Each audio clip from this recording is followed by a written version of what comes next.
Welcome back. The program is Not Just a Woman. We are joined by Rehema Korir. Rehema is a nominated member of County Assembly Uasin Gishu. She's a mother, she's a wife, she's all these amazing, beautiful things. And she's joining us on the show today on CMTV.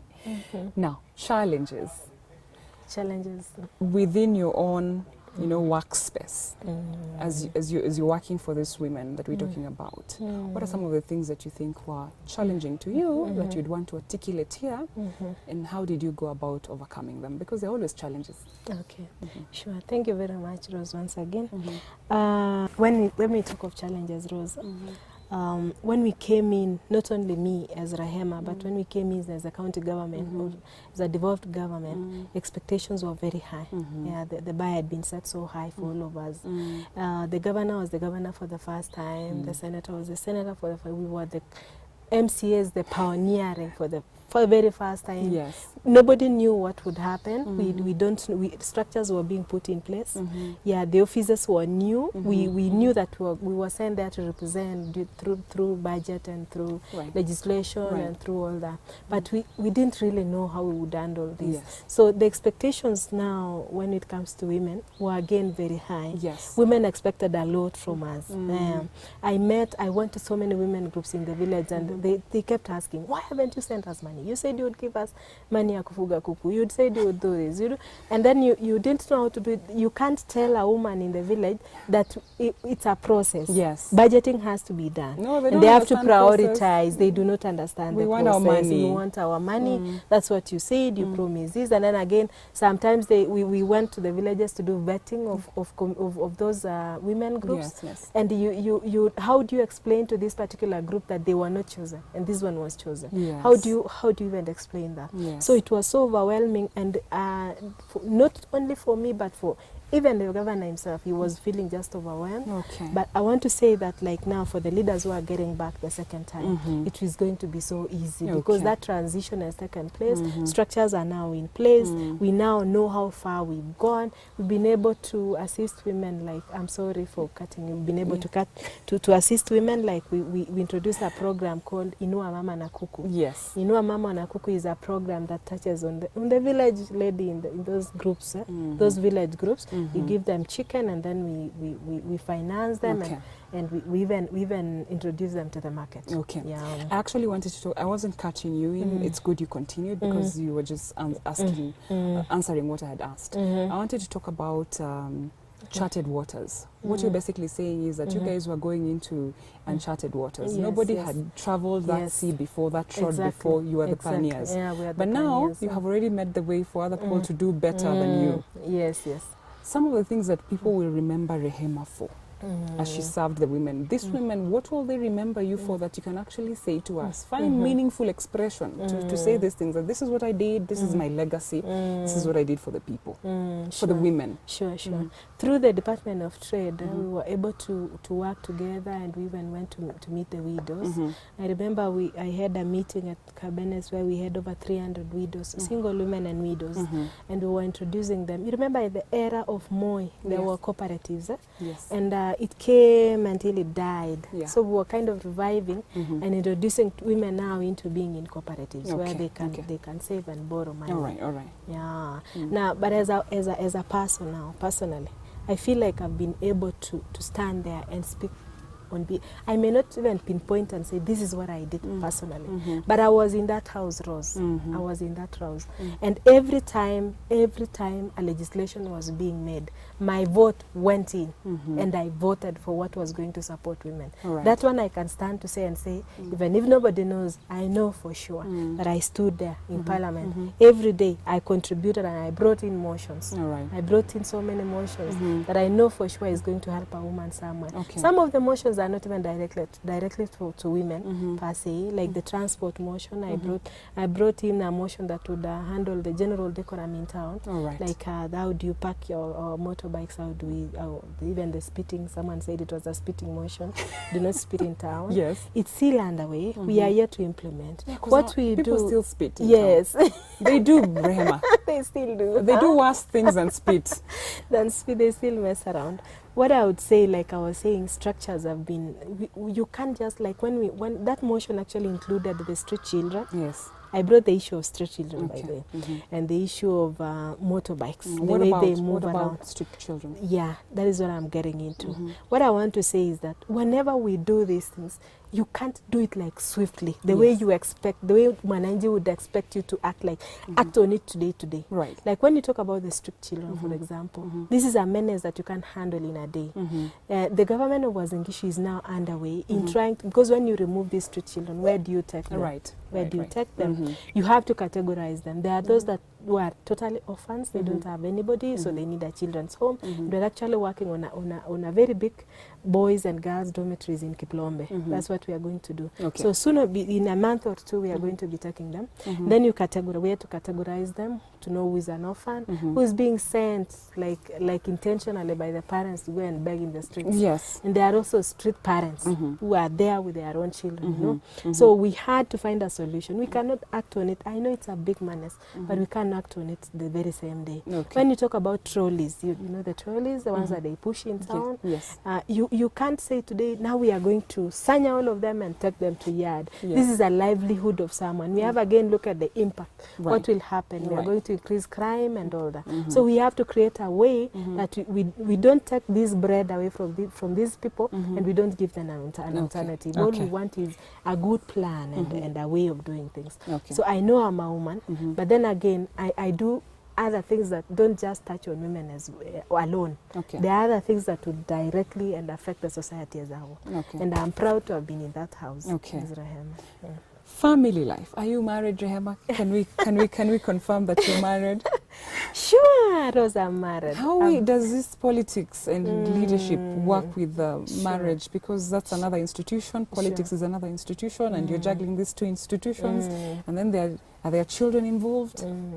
Thank you very much for asking that. I'm married. I've been married for close to 14 years now, like I had said. My husband is Christopher Cheruiyot.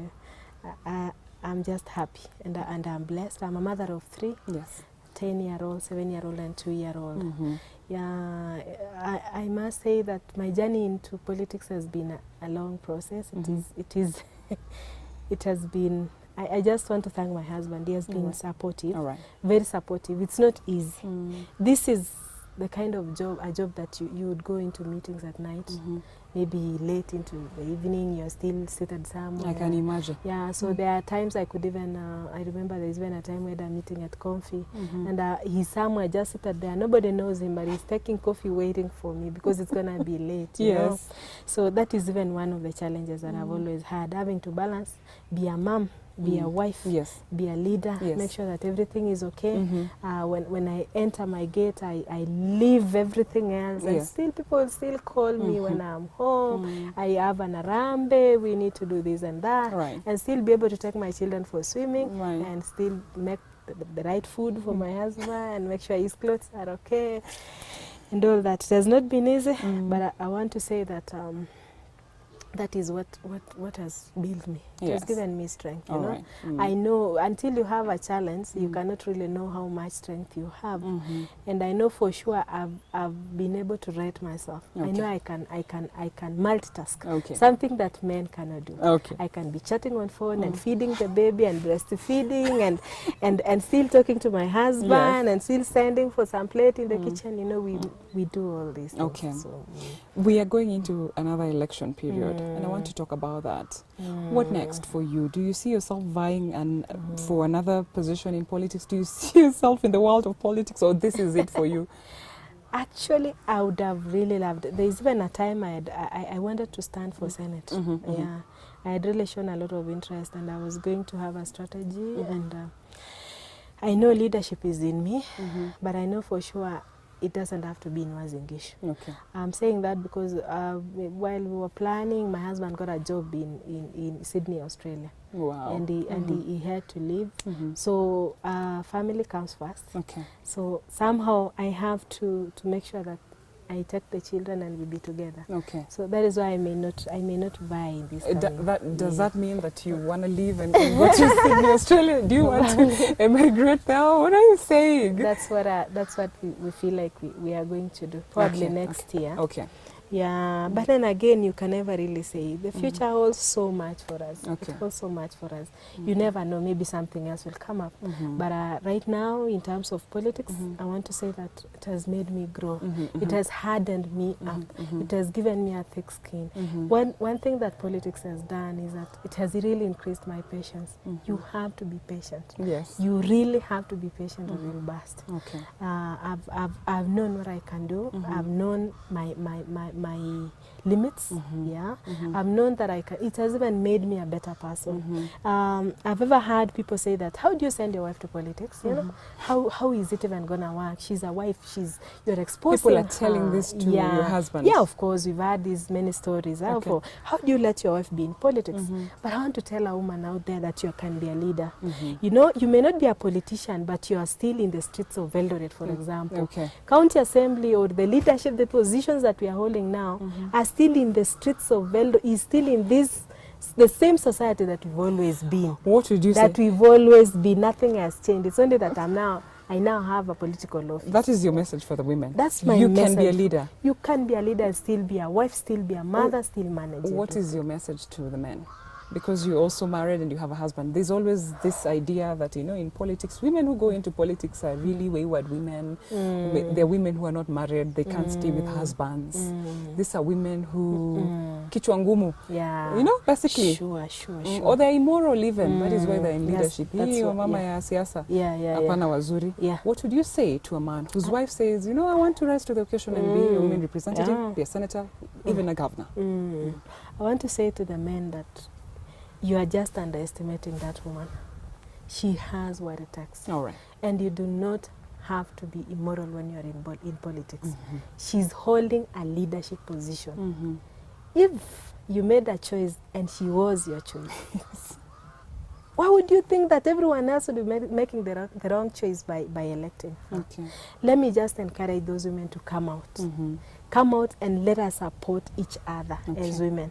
Today, this time around, I told myself as Rehema, any woman is going to vie for a position, I'll go and campaign for her. I'll support you as a woman. Because I want to tell you for free that men actually don't like you in those positions. Take, for example, when the bill was brought in Parliament, the gender rule that was brought in Parliament. That day during voting, men actually decided to boycott the whole thing. I remember. Yeah, they decided to go to the bar, the Parliament bar, and they were seated there. They were just laughing and looking at women as they were being crucified and all that. They did not show up. Yes, I'm telling you, that is something that should encourage us as women. Yes. When you go out there, as they are saying, oh, once you win women, that's a swing vote. Right. Know for sure that we are the ones putting them in positions. If today women we decided and said we are not going to vote, you'll see the president panic. Okay. You'll see the president of this republic panic. If women today said, no, we are backing, we are not going to join you guys. Because when the gender rule was brought in Parliament, they made sure that it was not going to pass. Because who was going to benefit? The woman. Rose. They made sure that it was brought down because the woman was benefited. Are you sure that you don't want to go into politics? Because I'm very passionate about these issues. I am looking at you and I'm thinking, you're going to miss this, right? So what I'm going to say is that, before I forget, what I'm going to say, fine, let us join together as women. Yes. And then they'll realize that they should have passed the gender rule after all, because it was going to benefit them. Yes. Because now they become the endangered species and they need to be nominated. All right. The men will need to be nominated. Okay. If women come together and join hands, I don't know what to say. I wish I could go to every household and tell a woman, come out and vote for your fellow woman. Let's believe in ourselves. You know, I'm thinking what I'm getting from this, and I want to repeat what exactly you said. I'm a journalist, so I remember. I keep a record in my mind. Yes. If for all of us, for all the men who are saying, we do not want to see my wife in politics, this is Rehema's message to you. If you loved her and you chose her and you elected her as, you know, to come wife. And manage your home, why are you feeling bad when other people elect her to actually be a leader in the community? Yes. Exactly. That's powerful. Thank you for getting that. All right. Thank I want to thank you. much. Rehema, I want to thank you so much for coming. If there's something that you want to tell a woman, if there's something you want to tell even a man, but this is a woman's show, but even a man, you want to just speak to leadership in this country. Yeah, sure. What would you say to them? And probably I think you should just use the camera over there as we wind up. I want to say that you have to believe in yourself. believe that you have what it takes. For us to change our country, for example, we've been crying left, right, and center about the riots that we see, about corruption. It starts with us. It starts with you. Believe in yourself. What do you teach your child in your house? Because whatever you do, you are a leader. Even if you don't go for a political position, you are a leader in your own capacity. You are a leader in your home. And what you actually pass to your children, you are doing it for posterity. Okay. What we do today, we are doing it for tomorrow, Rose. Yeah, like I usually see our like opposition leaders. Whatever we say in public, whatever we utter in public, we are actually trying to tell our children, oh, this is right. This is how we can lead our homes and even our country and even our society. It is okay to go to the streets and throw words the way you want. I want to tell every leader today, every mother, every dad, every leader in this country that whatever comes out of your mouth, that is actually what you're telling our generation to come, that it is okay. We are actually telling our children that is okay. We can actually do things like this. So start by being a leader in your own capacity. You don't have to be elected into a political position. And thank you very much for hosting me today. Thank you. I'm so grateful. I wish we have this more and more. There's so much we can finish. speak on another platform on other issues. Powerful, absolutely powerful. Rehema Korir, nominated member of County Assembly Uasin Gishu, doing a fantastic job and encouraging all of us today. We want to thank you so much for joining us. We'll be doing this again next week, same time, same place. My name is Rose Okinda. It's goodbye from all of us here.